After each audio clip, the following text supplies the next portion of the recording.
Hello दोस्तों, आप सभी का केमिस्ट्री किंग यूट्यूब फैमिली में हार्दिक स्वागत और अभिनंदन है।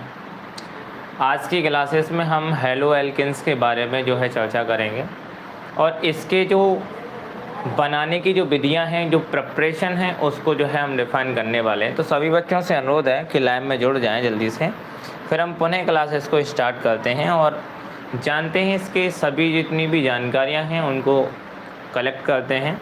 इसके कुछ फिजिकल प्रॉपर्टीज़ के बारे में भी हम चर्चा करेंगे, ठीक है।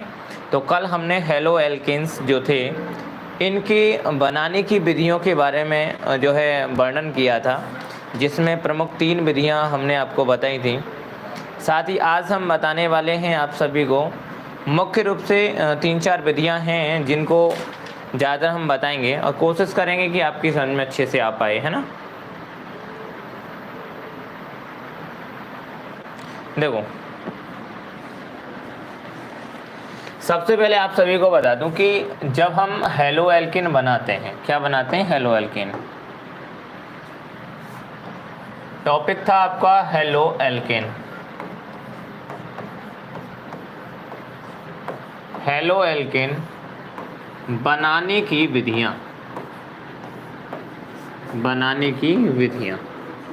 ये 4th नंबर विधि थी और ये विधि काफ़ी ज़्यादा आसान होती है, इजी होती है, सरल।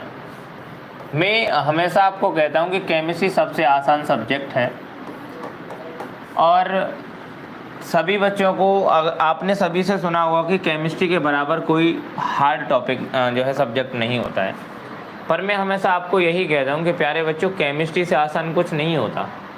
हम जीवन में कुछ भी करना चाहें वो हमारी ऊपर डिपेंड होता है, हमारी जिद के ऊपर डिपेंड नहीं होता, हमारे ऊपर डिपेंड होता है। अगर हम किसी चीज़ की जिद करने लगें, ठीक है, तो वो हमारे लिए हमेशा क्या होगी, हानिकारक हो जाती है, ठीक है। तो अपने सपने को जिद में मत ठानो, अपने जो है सपने को जुनून में लेकर के आओ। जब तक आपके अंदर जुनून नहीं भरेगा तब तक आप थोड़ा सा नॉर्मली, यानी उस सब्जेक्ट को, उस टॉपिक को अपनी ज़िंदगी में अच्छे से नहीं ले पा रहे होंगे, ठीक है। तो इसीलिए अपने मन में जुनून पाल लीजिए कि हमें ये करना है, ठीक है। तो जुनून बहुत अच्छा होता है, उसको पालो और अच्छे से मेहनत करके आगे बढ़ो, ठीक है। तो हेलो एल्केन बनाने की विधि में सबसे नंबर पहले पर अल्कोहल थी, दूसरे नंबर पर भी विधि मैंने आपको बताई कि अल्कोहल के बाद आप जो है इसका जो फॉस्फोरस हैलाइड से उनके द्वारा बना सकते थे। अब जो विधि है 4th नंबर विधि जिसके बारे में हम चर्चा कर रहे हैं, इस विधि में हम जो है विशेष रूप से जो थायोनिल क्लोराइड होता है उसके द्वारा हम इसको बनाने वाले हैं कि थायोनिल क्लोराइड से हम इसको किस प्रकार से बना सकते हैं। तो हम लिखेंगे जब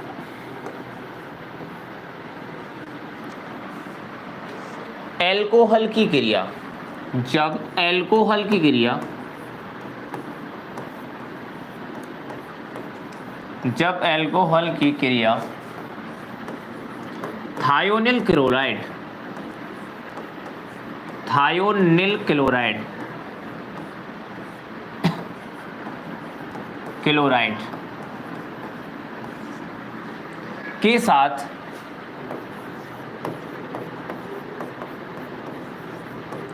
पीरिडीन, पीरिडीन की उपस्थिति में करते हैं,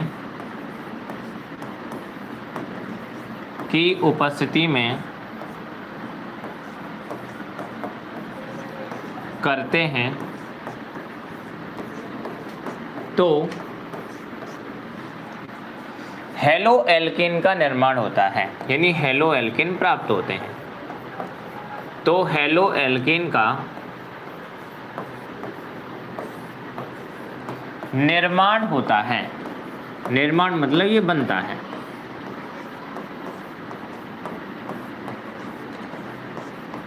ठीक है। तब क्या बनता है, हेलो एल्केन का निर्माण होता है। और इस अपक्रिया को डार्क-जन अपक्रिया के नाम से जानते हैं। नोट करके इसमें विशेष पॉइंट रख देते हैं इसको। इस अपक्रिया को, इस अभिक्रिया को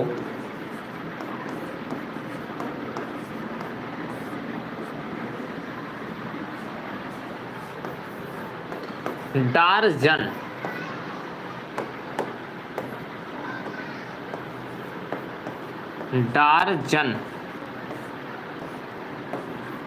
अभिक्रिया के नाम से जाना जाता है या अभिक्रिया भी कहते हैं। इस अभिक्रिया को डार्जन अभिक्रिया भी कहते हैं। ठीक है, आप सभी को एक विशेष बता दूं कि थायोनिल जो क्लोराइड होता है, थायोनिल क्लोराइड का फॉर्मूला होता है SOCl2। ये होता है आपका थायोनिल क्लोराइड। क्या होता है? Thionyl chloride. जब हम इसकी क्रिया अल्कोहल के साथ में करते हैं, किसके साथ में करते हैं? जैसे ROH ये हो गया अल्कोहल और SOCl2 ये हो गया थायोनिल क्लोराइड। जैसे ही हम क्रिया करते हैं तो यहाँ से जो क्लोरीन होता है, इस हेलोजन जो हेलोजन परमाणु होता है यानी क्लोरीन जो होता है, वो इस जो हाइड्रोक्सी समूह होता है, यानी ये वाला हाइड्रोक्सी समूह होता है, इस वाले को विस्थापित कर देता है यानी निकाल देता है और इसके स्थान पर खुद जुड़ जाता है। तो अभिक्रिया होती है RCl। क्या बनेगा? RCl यानी एल्किल क्लोराइड का निर्माण करेगा। वहीं जो ऑक्सीजन होता है वो SO के साथ में रिएक्ट करता है और SO2 यानी सल्फर डाइऑक्साइड का निर्माण करता है। क्या बनाता है? SO2 बनाता है। प्लस इस अभिक्रिया में जो हाइड्रोजन होता है ये अब इसमें शेष होता है, हाइड्रोजन दूसरे क्लोरीन के साथ में रिएक्ट करता है और एक प्रोडक्ट बनाता है जिसको HCl बोलते हैं, हाइड्रोक्लोरिक एसिड बोलते हैं। तो इस प्रकार से हेलो एल्कीन का निर्माण होता है। अब हेलो एल्कीन के लिए हम किसी भी प्रकार के एग्जाम्पल यानी जैसे मैथिल, एथिल किसी का भी यूज कर सकते हो और केमिकल रिएक्शन कंप्लीट कर सकते हैं। जैसे देखो अभी हमने लिखा कि ROH की क्रिया जब हम SOCl2 के साथ में करते हैं तो जो क्लोरीन है ये हाइड्रोक्सी समूह को हटा देता है और इसके स्थान पर खुद जुड़ जाता है। तो RCl प्लस वो ऑक्सीजन SO के साथ में रिएक्ट करता है और बनाता है SO2 यानी सल्फर डाइऑक्साइड। सिंपल, क्योंकि सल्फर में S और O है और ऑक्सीजन जब जुड़ेगा तो SO2 बनेगा। यहाँ हाइड्रोजन है जो क्लोरीन के साथ में रिएक्ट करता है और बनाता है HCl यानी हाइड्रोक्लोरिक एसिड यानी HCl का निर्माण करता है। आप सभी को इसमें एल्किल जब समूह दिया जाता है तो एल्किल समूह में जैसे मैथिल हो गया, एथिल हो गया, प्रोपिल हो गया, तो आप किसी का भी यूज कर सकते हो। जैसे R की जगह पे हम कोई दूसरा एल्किल ग्रुप ले लेते हैं, जैसे हमने ले लिया CH3OH यानी क्या हो गया? ये मैथिल अल्कोहल हो गया। क्या हो गया? मैथिल अल्कोहल। जब हम इसकी क्रिया SOCl2 यानी थायोनिल क्लोराइड के साथ में करते हैं तो अभिक्रिया करने पर क्या होता है? R के स्थान पे क्या है? CH3। क्या था R के स्थान पे? CH3। तो हम लिखेंगे सबसे पहले CH3 और ये जो OH है यहाँ से इस क्लोरीन के द्वारा क्या कर दिया जाएगा? हटा दिया जाएगा और बनेगा CH3Cl प्लस यहाँ से जो ऑक्सीजन है वो रिएक्ट करता है SO के साथ में तो बनाता है SO2 यानी सल्फर डाइऑक्साइड और उसमें बचेगा हाइड्रोजन और वो क्लोरीन के साथ रिएक्ट करेगा तो HCl बनेगा। तो ये जो अभिक्रिया होती है बहुत ही नॉर्मल रिएक्शन होती है, इसको डार्जन नाम से जाना जाता है, डार्जन अभिक्रिया बोल देते हैं। पेपर में टिप्पणी में पूछ लेता है कि डार्जन अभिक्रिया क्या होती है तो आप बता सकते हो। R के स्थान पर अगर आप ले लेते हैं CH3CH2OH, जब हम इसकी क्रिया SOCl2 के साथ में करते हैं तो इस अभिक्रिया में विशेष रूप से जो क्लोरीन होता है वो हाइड्रोक्सी समूह को क्या करता है? हटा देता है और प्रोडक्ट बनता है CH3CH2Cl। ठीक है, इसको एथिल क्लोराइड के नाम से जाना जाता है और इसको मैथिल क्लोराइड के नाम से जाना जाता है। SO जो होता है वो ऑक्सीजन के साथ में रिएक्ट करता है और बनाता है SO2 यानी सल्फर डाइऑक्साइड। साथ ही इस अभिक्रिया में प्यारे बच्चों जो क्लोरीन है वो हाइड्रोजन के साथ में रिएक्ट करता है क्योंकि ये हाइड्रोजन यहाँ बचता है और एक क्लोरीन इसमें से बचता है। तो जब ये रिएक्ट करते हैं तो बनाते हैं HCl हाइड्रोक्लोरिक एसिड। तो ये आपकी जो अभिक्रिया है इसको हम डार्जन अभिक्रिया या फिर थायोनिल क्लोराइड की अल्कोहल से क्रिया कराने पर हेलो एल्कीन प्राप्त करना आप कह सकते हो। थायोनिल क्लोराइड की अभिक्रिया द्वारा आप ऐसे कह सकते हो। ठीक है, थायोनिल क्लोराइड की अभिक्रिया द्वारा इसको बनाया जाता है, परंतु इसमें उत्प्रेरक के लिए पिरीडीन का उपयोग किया जाता है।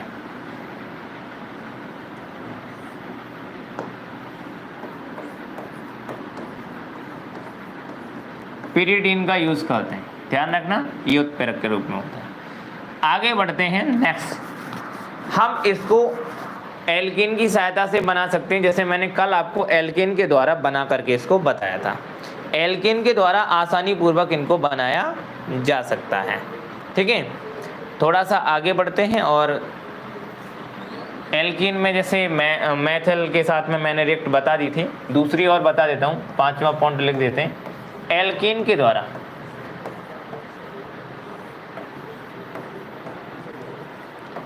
एल्कीन का क्लोरीनीकरण करने पर, जैसे हमने क्लोरीनीकरण किया, हैलोजनीकरण किया, तो एल्कीन की क्लोरीन से क्रिया करके, किसके, मैं लिख देता हूँ, एल्कीन की क्लोरीन यानी Cl2 के साथ क्रिया करने पर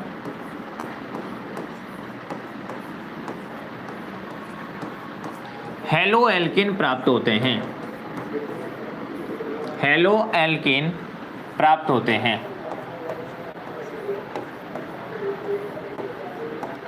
प्राप्त होते हैं।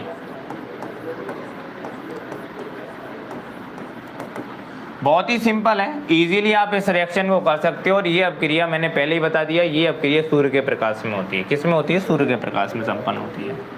कल के लेक्चर में मैंने आपको यही बताया था कि ये अपक्रिया हमेशा सूर्य के प्रकाश में ज़्यादातर संपन्न होती है, ठीक है। विशेष रूप से अगर बात करें तो सूर्य के प्रकाश में जितनी भी रिएक्शनें होती हैं वो सिंपली हो जाती हैं। अभी थोड़ा सा क्लास डिस्टर्ब हो चुकी है क्योंकि लाइट जो है चली गई है, तो अब ये वर्क नहीं करेगा। इन्वर्टर अभी जो है टच में नहीं है, इसके में रखा हुआ है बट टच नहीं है, तो आप सभी के लिए केवल आज इतना ही हो पाएगा। जैसे ही लाइट आती है तो क्लासेस स्टार्ट करेंगे। थैंक यू, बाय, मिलते हैं कल क्लास देंगे।